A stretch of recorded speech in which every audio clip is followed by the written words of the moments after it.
So I'm going to start today with a real simple question. 20 to 30, we make mistakes. 30 to 40, we try to figure out how to make some money. About 40 to 50, you start asking a different question. And that question is, what am I supposed to be doing? See, some of you in this room, of an audience this size, are not doing what you are supposed to be doing.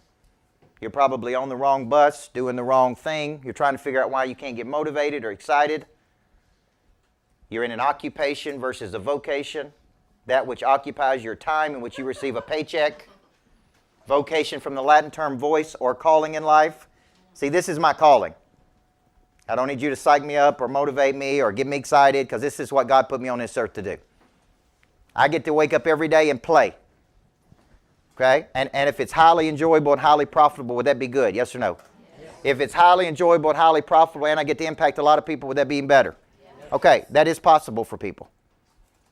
That is possible for people. So the first question I want you to write down is the bigger question, is what are you supposed to be doing? What do you feel like you're supposed to be doing? Not what you're currently doing.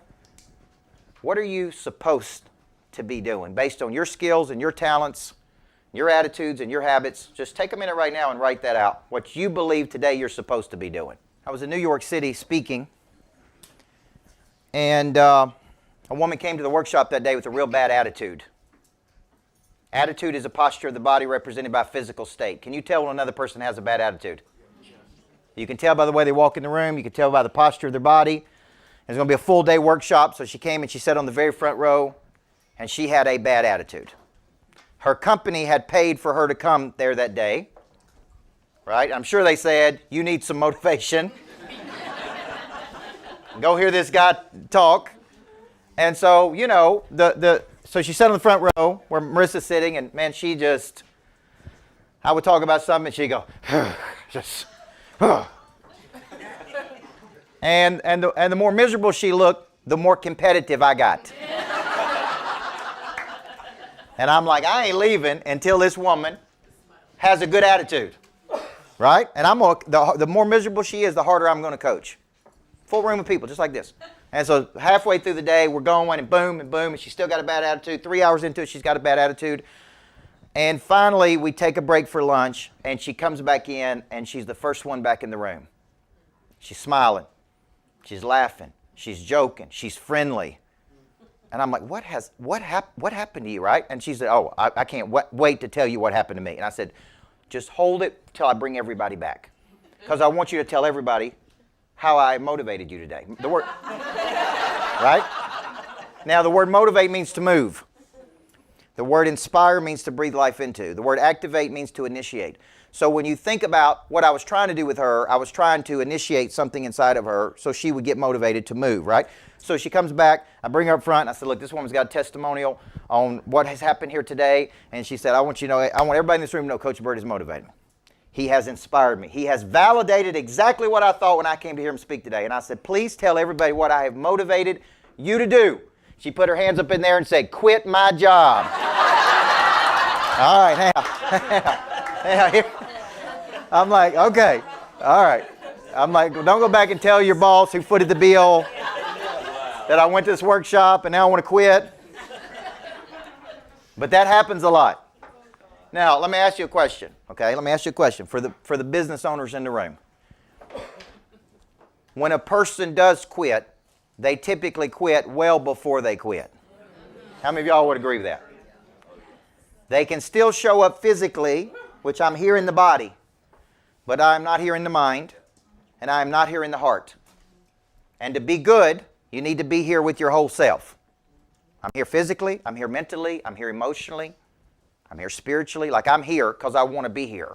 So I thought about that, because when she went back and quit, it was because she was on the wrong bus doing the wrong thing. But the truth is, she probably quit a long time ago. And that day, she probably made it official. And if you're like me, you may have a hard time letting people go because you got a big heart, right? And I have a big heart, so I keep people around. I keep giving them chances. And you know, Eric told me today, he said, Coach, I'm on my 9th life with you. And I said, I know. I fired you 4 times, Eric. But you're still here. You just keep showing up. So I guess you can stick around for a while, okay? But here's my point. There is a difference when you're thinking about your next year, when I ask you what are you supposed to be doing, there is a difference between an occupation, that which occupies your time and which you receive a paycheck for. You are there physically. You are trading your time and money, time and energy for money, right? And you probably don't have your heart involved in it. You're probably not that engaged with it. You probably don't care that much about it. You're just showing up and going through the motions. And because of that, the world is saying back to you, is that all you have? And if that's all you got, right, think of your work as a distribution channel for your talents. So you have certain talents, every person in the room, right? And I'm going to get into that right now. And then you distribute those talents through your work. Because the average person is going to spend 35 to 50 years of their life working. So you look at the percentages, the average person spends 23 years of their life sleeping. They spend 9.5 years in their car. They spend 6 years eating. That's probably low, truthfully. They spend 15 to 25 years in education or training, and they spend 35 to 50 years of their life working. The largest percentage of your life will be spent most likely in and through a job. That's where you spend the majority of your time. So if you have this aversion to your work, this negative mindset toward your work, then you're really wasting a lot of time and energy. Would you agree? See, when I started coaching when I was 15 years old, back in Woodbury, Tennessee, we got some Woodbury boys in here. The minute I started coaching, I'm like, this is what I'm supposed to be doing. And when I tried jobs, I worked at a bank, I pumped gas, I was the worst gas pumper in America. My mom can attest to that. People would ask me to check the oil, I checked the transmission fluid, like I was so bad at all those things, but when I was coaching, man, I was like, this is it. This is what I'm supposed to be doing. And I don't know why I figured out at 15, how I was able to know at 15 years old, but I did.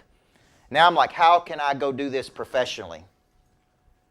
Then I started going, how can I go, right? When I left 31 years old, how can I go out and make a little bit of money with this?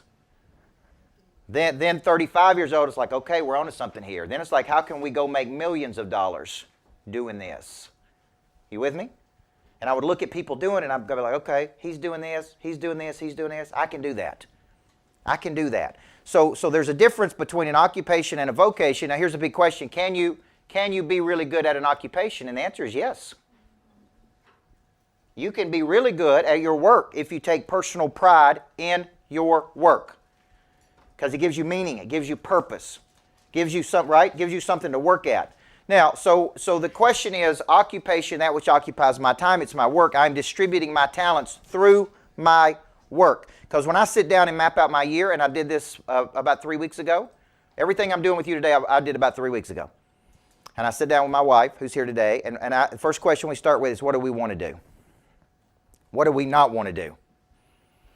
What is working and what ain't working? What brings us happiness? What brings us misery? Right? And I start going, okay, this is what I love to do. So the question is, when it comes to finding your voice and talents, in an ideal world, you find your talents and then you go distribute your talents what? Through your work. And the people who are really good at distributing their talents typically make more money because they're skilled at solving a problem with their talent. And there is a correlation between the income they're making and the skills they have. Now, some people in this room are in the wrong vehicle, meaning you're in a vehicle, you may be a level 10 person, but you may be stuck at a level 4 vehicle. How many of y'all can identify with that?